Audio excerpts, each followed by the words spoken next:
आप सबका हमारे चैनल BMC जो कि BE का ही एक पार्ट है में स्वागत है। हमारे चैनल से ज़्यादा लाभ लेने के लिए इसे सब्सक्राइब करना ना भूलें और नए वीडियो के नोटिफिकेशंस प्राप्त करने के लिए बेल आइकन दबाना भी ना भूलें। स्टूडेंट्स, आज 9th क्लास की इस लेक्चर में हम चैप्टर फर्स्ट संख्या पद्धति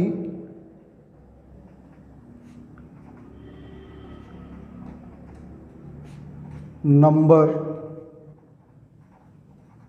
सिस्टम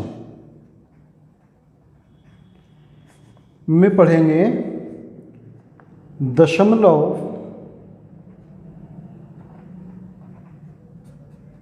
संख्याओं का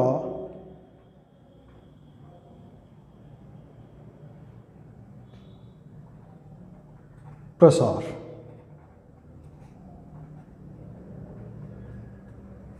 एक्सपेंशन ऑफ डेसिमल्स। तो मैं यहाँ पर एक नंबर लिखता हूँ, जैसे कि मैंने लिखा 7/8।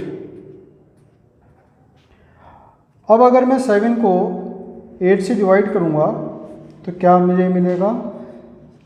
दशमलव लगा करके यहाँ पर हमें 0 लगानी होगी क्योंकि 7 8 से छोटा होता है। तो 8 8 64, 64, रिमेनिंग में 6 बचता है। फिर पॉइंट है ही हमारे पास लगा हुआ, 0 लगाएंगे। 56, 4 पॉइंट है हमारे पास लगा हुआ, फिर 0 लिखेंगे और 8 5 8 5 40। यहाँ पर हम देखते हैं कि हमारा जो शेषफल है या जो हमारा रिमेनिंग नंबर है वो 0 आ जाता है। और इसको 7/8 को हम दशमलव के रूप में, पॉइंट्स के रूप में 8 7 5 लिख देते हैं। तो चूंकि यहाँ पर हमारे पास शेषफल 0 हो जाता है और दशमलव प्रसार हमारा यहाँ 5 पर आ करके रुक जाता है। तो इस प्रकार के जो नंबर्स होते हैं इनको हम कहते हैं शांत दशमलव।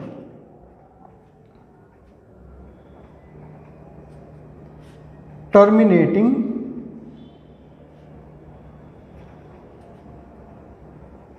डेसिमल।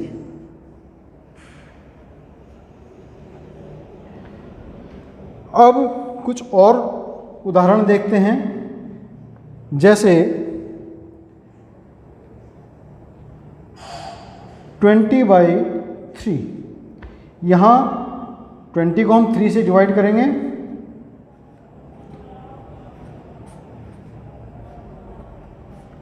3 6 18, 2 बचते हैं, पॉइंट लगाएंगे 0, फिर 3 6 18, फिर 2 बचते हैं, पॉइंट है लगा हुआ 0, 3 6 18, 2 बचते हैं। तो यहाँ पर हम देखते हैं कि हमारे पास हमेशा रिमेनिंग नंबर 2 ही बचा रहता है और संख्या 6 दशमलव के बाद में रिपीट होती रहती है। और कहीं पर भी ऐसा नहीं है लगता हमें कि ये 6 बंद हो जाएगा, आता ही रहेगा, लगातार आता ही रहेगा। तो इसको मैं लिख सकता हूँ 6.6 और इसके ऊपर मैं बार लगा देता हूँ। बार का मतलब क्या हुआ कि ये संख्या जो है 6 बार बार रिपीट हो रही है। तो इस प्रकार के जो डेसिमल्स होते हैं, दशमलव होते हैं, उनको हम बोलते हैं नॉन टर्मिनेटिंग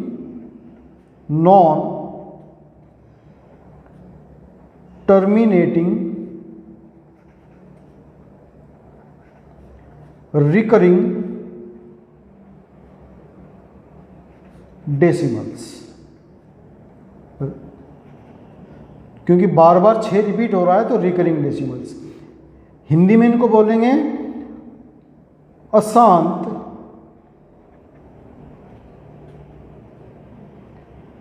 आवृत्ति दशमलव संख्याएं।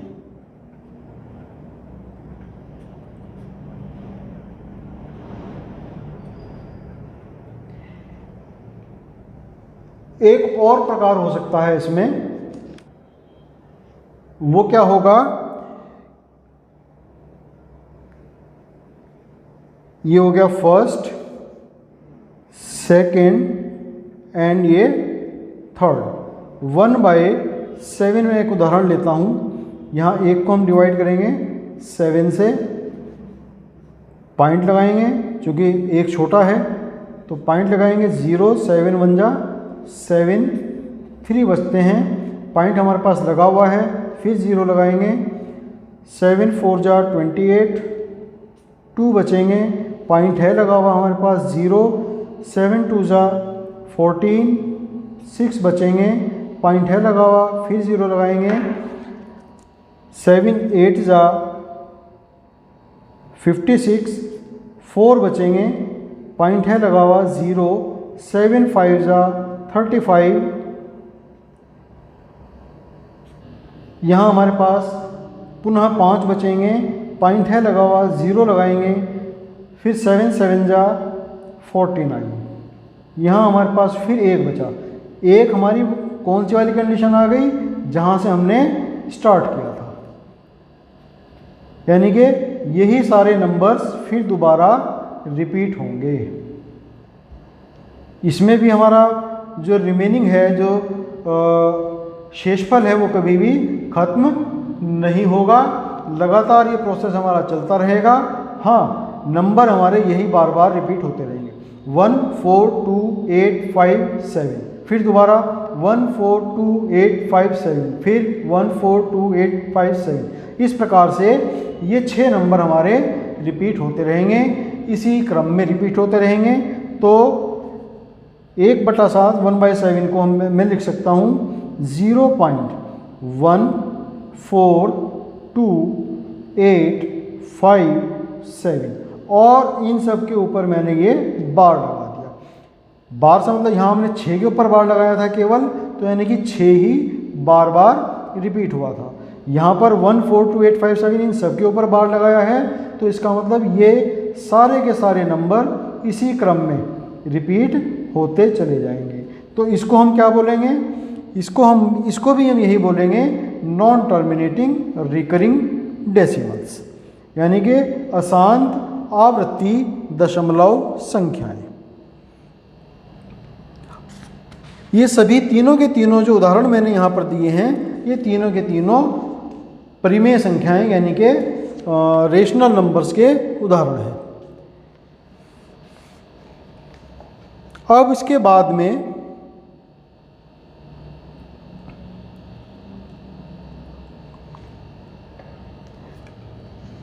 क्या इस तरह का कोई उदाहरण अपरिमेय संख्याओं में भी पाया जाता है?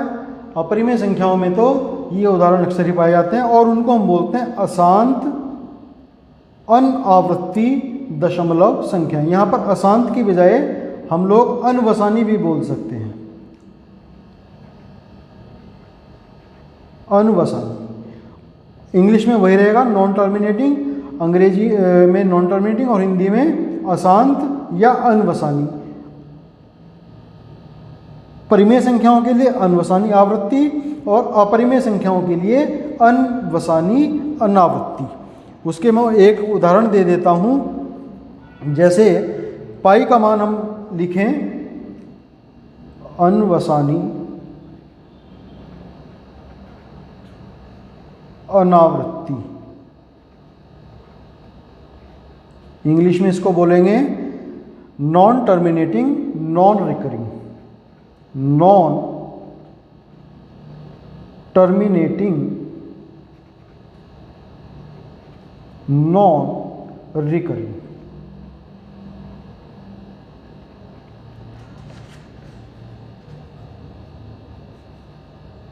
ये हमारी है अपरिमेय संख्या और पहले के उदाहरण तीनों परिमेय संख्या हैं। तो इसका उदाहरण मैं यहाँ पे लिख देता हूँ पाई। जैसे पाई का मान हमें पता है क्या होता है, 3.14159265358 9 7 9 3, 2, 3, 8, 4, 6 एंड सो। अब यहाँ पर हम खासियत देख रहे हैं कि जैसे यहाँ पर हमारा जो रिपीट होता था किसी क्रम में रिपीट होना था 1, 4, 2, 8, 5, 7, 1, 4, 2, 8, 5, 7। हमें पता था कि 8 के बाद क्या आएगा, 5 के बाद क्या आएगा, 7 के बाद क्या आएगा, 1 के बाद क्या आएगा। लेकिन यहाँ इसमें हम अगली संख्या के बारे में अपनी तरफ से कुछ भी नहीं बता पाएंगे। हमें नहीं पता कि यहाँ 4 के बाद 1 आएगा, 1 के बाद क्या आएगा, या 9 के बाद 2 ही आएगा। हम इस चीज़ के लिए कुछ भी कह नहीं सकते। मतलब कोई भी संख्या रिपीट नहीं हो रही है, तो इसलिए इसको बोलते हैं अनवसानी अनावर्ती, यानी कि non terminating non recurring numbers. तो आइए अब इसी से संबंधित प्रश्नावली 1.3 के कुछ प्रश्नों को हल करते हैं। सबसे पहला प्रश्न है, निम्नलिखित भिन्न संख्याओं को दशमलव रूप में लिखिए और बताइए कि क्या प्रत्येक का दशमलव प्रसार किस प्रकार से है। जैसे पहला है 36/100, तो 36/100 इसको तो हम आराम से लिख सकते हैं, क्योंकि नीचे हर में 2 जीरो हैं तो ऊपर अंश में 2 अंकों के बाद दशमलव लग जाएगी, तो ये आ जाएगा 0.36। तो ये तो हमारा निश्चित रूप से शांत संख्या है, शांत दशमलव। टर्मिनेटिंग,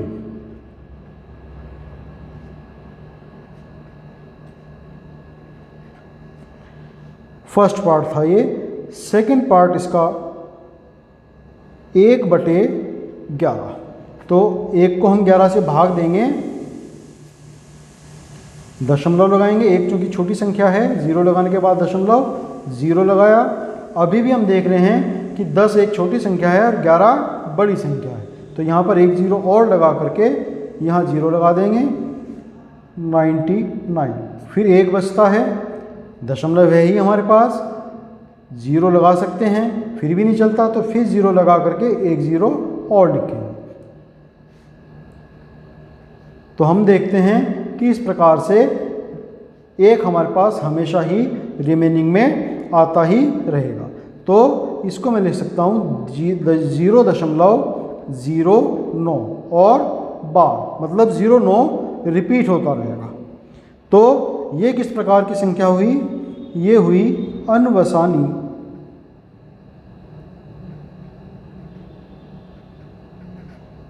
आवृत्ति।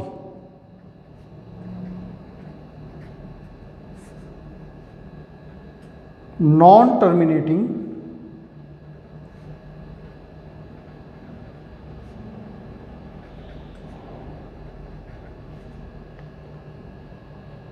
रिकरिंग। इसका तीसरा पार्ट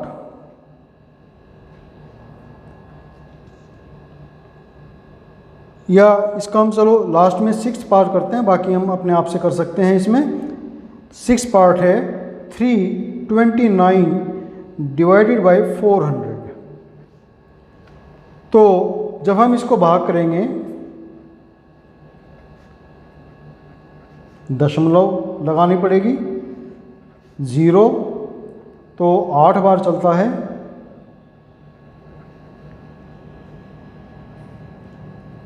90 पॉइंट है, 0 लगाएंगे, 2 800 100 बचेंगे, फिर 1 0 लगाएंगे, फिर 2 बार चलेंगे,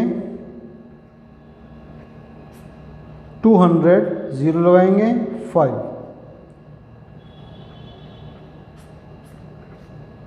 तो इसका दशमलव आया 0.8225। चूँकि यहाँ पर रिमेनिंग 0 आ गया, तो हम इसको लिख सकते हैं शांत दशमलव।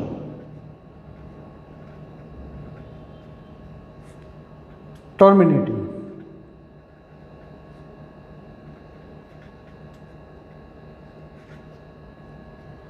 तो इस प्रकार से हम इसमें और 3 सवाल और हैं, वो हम कर सकते हैं, इसी प्रकार से करेंगे उनको। अब हम इसमें आगे चलेंगे। प्रश्न संख्या 2। प्रश्न संख्या 2 है कि यदि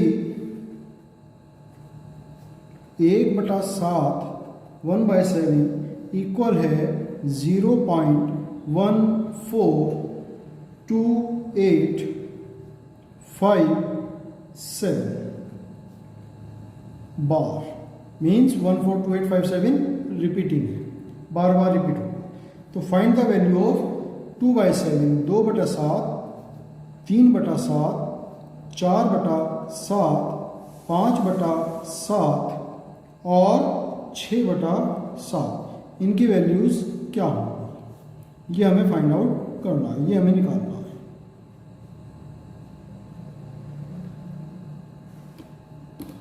तो इसके लिए सबसे पहले हम 2/7 को देखते हैं। 2/7 को मैं लिख सकता हूँ 2 × 1/7, मीन्स 2 × 1/7 की वैल्यू हम ये लिख देंगे यहाँ पर 0.142857। अब यहाँ पर हमें देखना है कि ये सारे नंबर रिपीटिंग है, यानी कि 7 के बाद में फिर 142857 आना है। तो अगर हम उसको नेग्लिजिबल मान लें, नगण्य मान लें, तो हम इसकी 2 से मल्टीप्लाई इस नंबर से कर सकते हैं। तो हमारे पास एग्जैक्ट वैल्यू तो नहीं आएगी, लेकिन हाँ लगभग वैल्यू हमें मिल जाएगी। तो चलो मल्टीप्लाई करते हैं। 2 7 × 14 1, 2 5 × 10 1, 11 1, 2 8 × 16 1 17, 1 2 2 × 4 5, 2 4 × 8, तो ये आता है 0.285714। ये एग्जैक्ट वैल्यू नहीं है। मैं फिर बता देता हूँ कि ये कोई एग्जैक्ट वैल्यू नहीं है। क्यों? क्योंकि हमने तो सिर्फ 142857 से मल्टीप्लाई कर दिया, नंबर तो इसके बाद में भी हैं, तो हमने उसको जो है नगण्य मानते हुए बाद के नंबरों को और इससे मल्टीप्लाई किया है। तो हमें एग्जैक्ट वैल्यू तो नहीं मिलेगी, लेकिन हाँ लगभग उसके आसपास वैल्यू मिल जाएगी। उसी प्रकार से 3/7 में 3 × 0.142857 के मल्टीप्लाई करेंगे। 3 सते 21 हासिल होते हैं 2, 3 पंजे 15 और 2 17 हासिल होंगे 1, 3 8 24 और 1 25 हासिल होंगे 2, 3 दूनी 6 और 2 8, 3 चौक 12, 3 एकम 3 और 1 4, 0.428571। इसी प्रकार से 4 की वैल्यू में 4/7 की वैल्यू फाइंड आउट कर सकता हूँ, 5/7 की वैल्यू फाइंड आउट कर सकता हूँ और 6/7 की वैल्यू फाइंड आउट कर सकता हूँ। अब हम नेक्स्ट चलते हैं क्वेश्चन नंबर 3।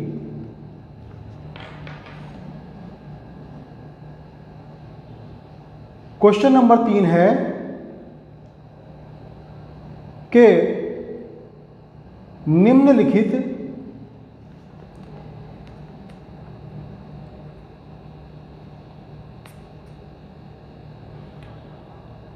संख्याओं को P/Q के रूप में लिखिए। हमें इनको जो है P/Q के रूप में लिखना है, जहां P और Q पूर्णांक हैं और Q ≠ 0। तो बच्चों ये तो हमारी परिमेय संख्याओं की परिभाषा है कि जो भी हमारी संख्या P/Q के रूप में, यानी कि भिन्न के रूप में हम लिख सकते हो, जहाँ पर P और Q क्या है, पूर्णांक हो और Q ≠ 0 हो, तो वो सभी संख्याएं परिमेय संख्याएं होती हैं। तो इसका पहला भाग है 0.6 और 6 के ऊपर इन्होंने बार लगाया। इसका मतलब संख्या 6 बार बार रिपीट होती है। 0.666 एंड सो ऑन। तो माना x बराबर 0.66666 ये है, और इसको हमने कहा समीकरण नंबर 1। तो चूंकि यहाँ पर हम देख रहे हैं कि संख्या एक ही संख्या जो कि 6 है बार बार रिपीट हो रही है, केवल एक संख्या है। तो मैं क्या करूँगा, समीकरण नंबर 1 को 10 से गुणा करने पर multiply the equation number 1 by 10। तो जब x में 10 से मल्टीप्लाई करेंगे तो मिलेगा 10x बराबर 0.666 में जब 10 के गुणा करेंगे तो ये हो जाएंगे 6.666 एंड सो ऑन। इसको मैं क्या लिख सकता हूँ, 6.666 को 6 प्लस 0.66, ठीक है। तो ये हो जाता है 10x बराबर 6 प्लस, ये हमने क्या इसको मान माना था, इसका x हमने इसको सपोज किया था, तो 6 प्लस x हो जाते हैं।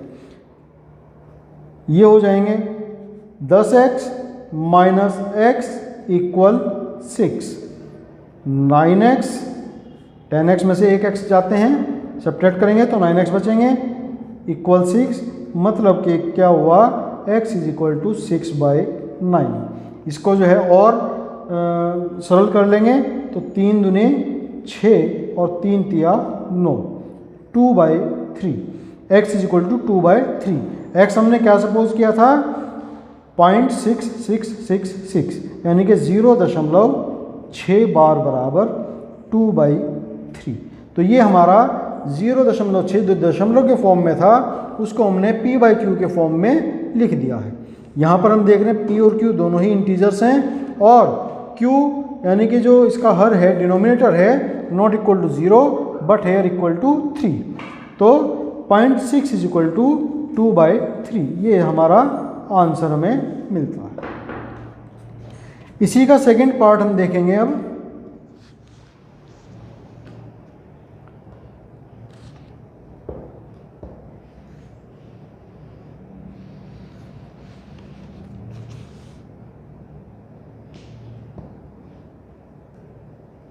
सेकंड पार्ट है 0.47 बार, 0.47 बार।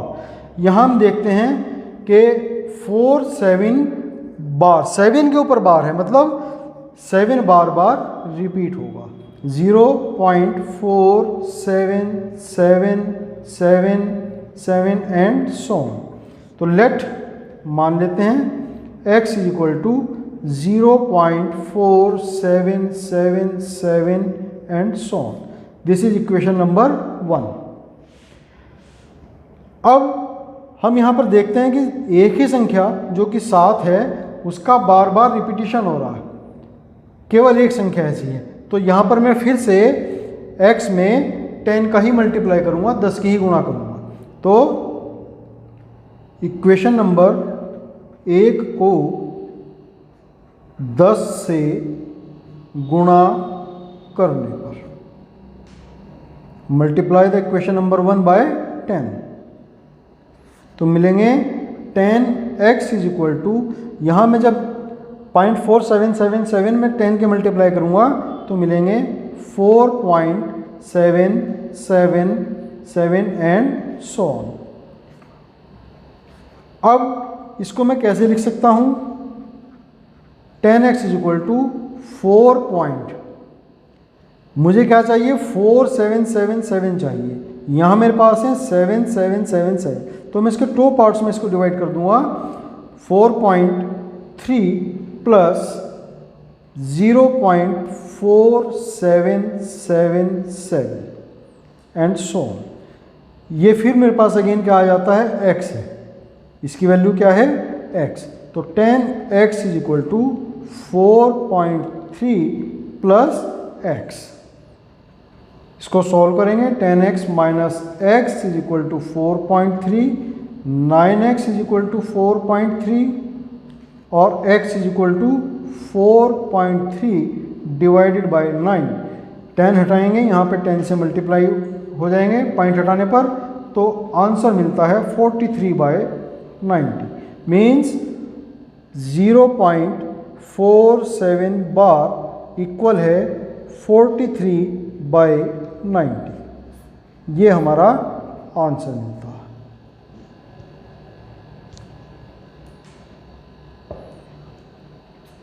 ये हमारा आंसर है 0.47 बार इक्वल टू 43/90।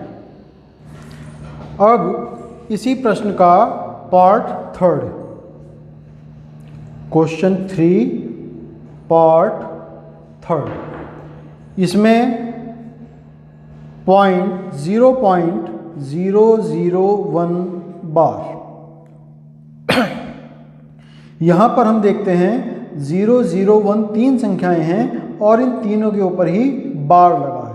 इसका मतलब 0.001001001 ये तीनों ही संख्याएं बार बार रिपीट हो रही हैं।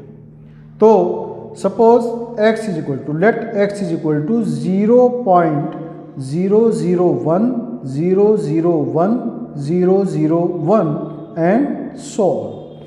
चूँकि यहाँ पर तीन संख्याओं का रिपीटेशन है, तीन संख्याएं बार बार आ रही हैं, तो हम क्या करेंगे, इक्वेशन 1 को 1000 जिसके अंदर 3 जीरो हैं, अगर कोई एक संख्या रिपीट होती है तो हम 10 से मल्टीप्लाई करते हैं क्योंकि उसके अंदर एक जीरो है।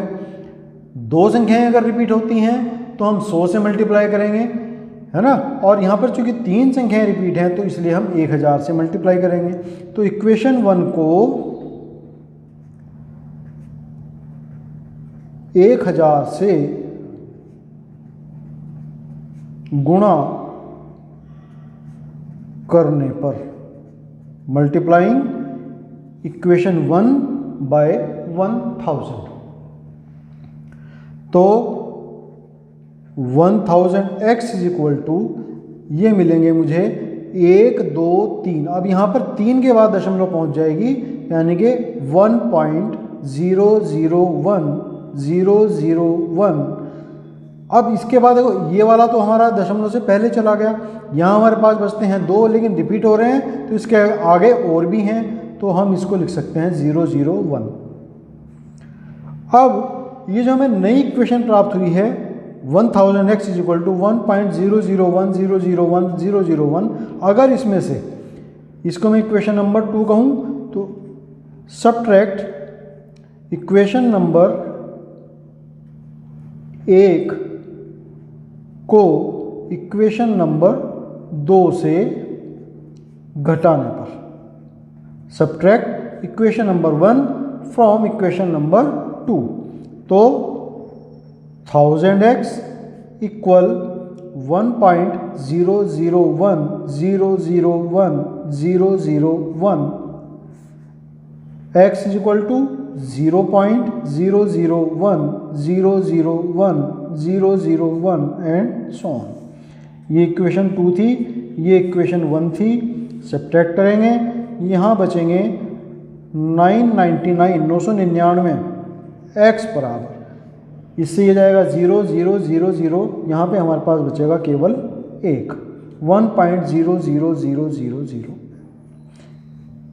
तो x इज इक्वल टू 1/999, 1/999, यानी कि 0.001 बार इक्वल टू 1/999।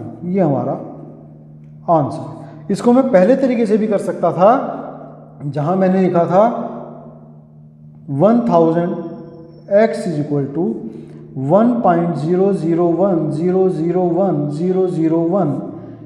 इसको मैं चेंज करके लिख सकता हूँ 1 plus 0.001001001 and so on.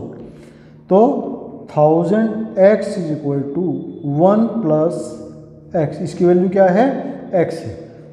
Subtract हो जाएगा इतना करके 1000x minus x is equal to 1, तो 999x इज इक्वल टू 1 और x इज इक्वल टू 1/999। तो चाहे हम इस तरीके से कर लें या हम इस तरीके से कर लें, जो भी हमें मेथड सूट करता हो उस तरीके से मैं आंसर को निकाल सकता हूँ। तो आज के लिए बच्चों इतना ही, कल इसमें और आगे प्रश्न करेंगे। तब तक के लिए धन्यवाद, आपका दिन शुभ हो। अगर आपको मेरा ये आज का लेक्चर अच्छा लगे, पसंद आए तो इसको लाइक ज़रूर करें और ज़्यादा से ज़्यादा स्टूडेंट्स इसका लाभ उठा सकें, इसके लिए इसको शेयर भी अवश्य करें। धन्यवाद।